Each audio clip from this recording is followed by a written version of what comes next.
The way they rehearse conversations in their head. The way they scan the room for danger. The way they go home and replay every word they said, wondering if they sounded stupid.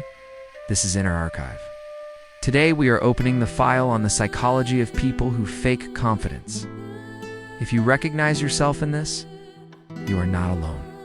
You just learned a different way to survive. Fake confidence usually starts with one simple discovery in childhood. When I look scared, people lose respect. When I look calm, people leave me alone. Maybe you grew up in a family where weakness was not allowed. Crying brought insults, not comfort. Asking for help brought lectures, not support. Or maybe you were the one who had to hold it together. Parents fighting, money problems, unpredictable adults. Someone needed to look like they were okay, so you volunteered, or the role was handed to you.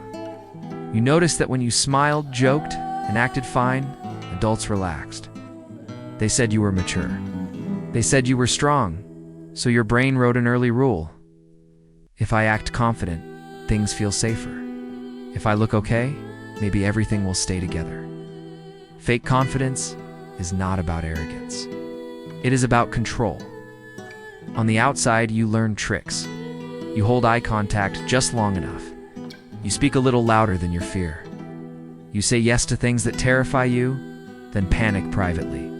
You walk like you know where you are going, even when you feel completely lost. People call you bold. People say you are fearless. They come to you for advice. Inside, it feels very different. Your heart races. Your palms sweat. You scan every face for signs of rejection. You rehearse jokes before you make them. You practice sounding relaxed when you feel like you are collapsing.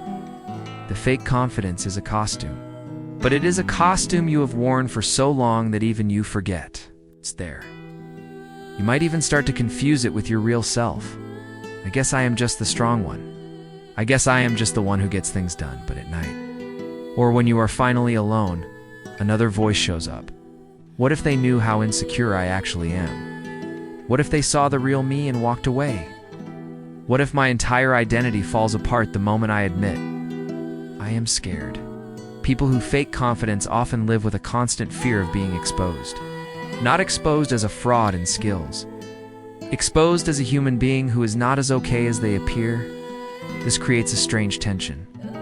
On one hand, you crave closeness. You want someone to see past the act. You want someone to say, I can tell you are pretending. I still choose you. On the other hand, that level of honesty feels deadly, because what if they see your fear and feel disgust? What if they see your insecurity and lose attraction? What if they stop admiring you once they realize you are not as sure of yourself as they thought, so you stay stuck in the middle, performing confidence to keep people around, hiding your true feelings so you do not lose them. People who fake confidence often end up in roles where they cannot fall apart. They become leaders at work. They become the strong friend in the group. They become the partner who carries the emotional load. Everyone comes to them for stability, for perspective, for reassurance. But when they need reassurance themselves, they do not know how to ask. They might drop hints, jokes about being tired, casual mentions that they are stressed. But if no one picks up on it, they go straight back to the role. I am fine. Do not worry. I can handle it. Fake confidence is often built on a deep fear of being a burden.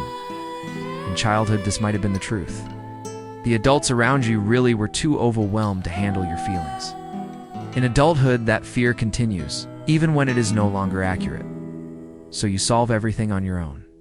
You research quietly. You over-prepare. You fix your own crises. From the outside, it looks like strength. From the inside, it feels like constant tension. Another feature of fake confidence is perfectionism.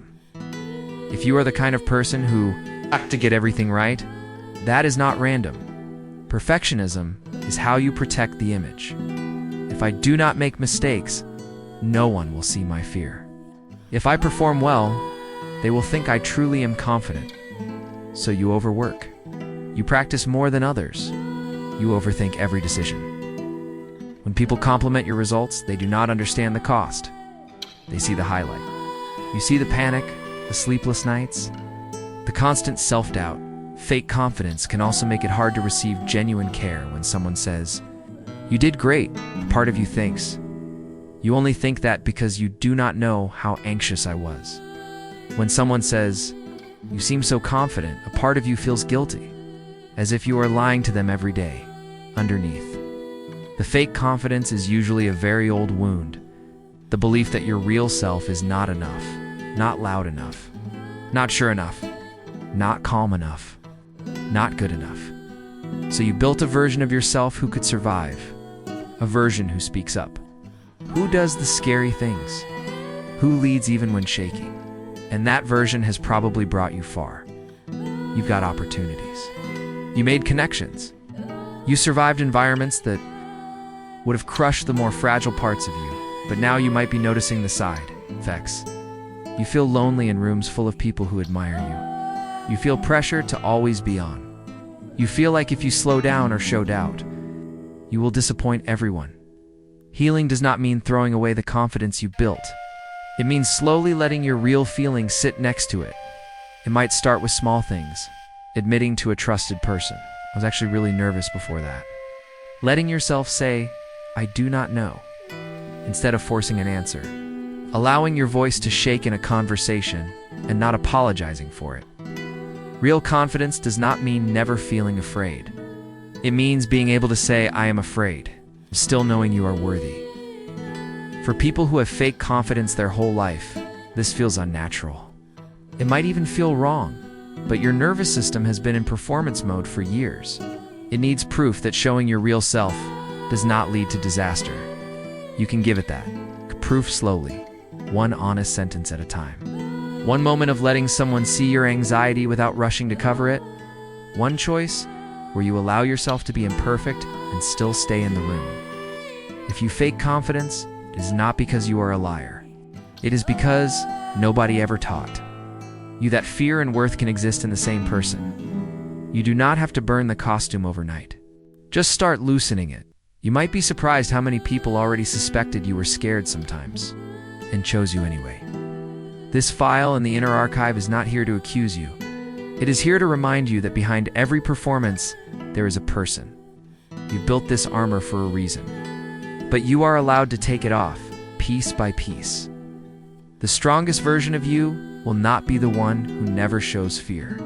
It will be the one who can say, "I am scared," and still know they deserve to be seen.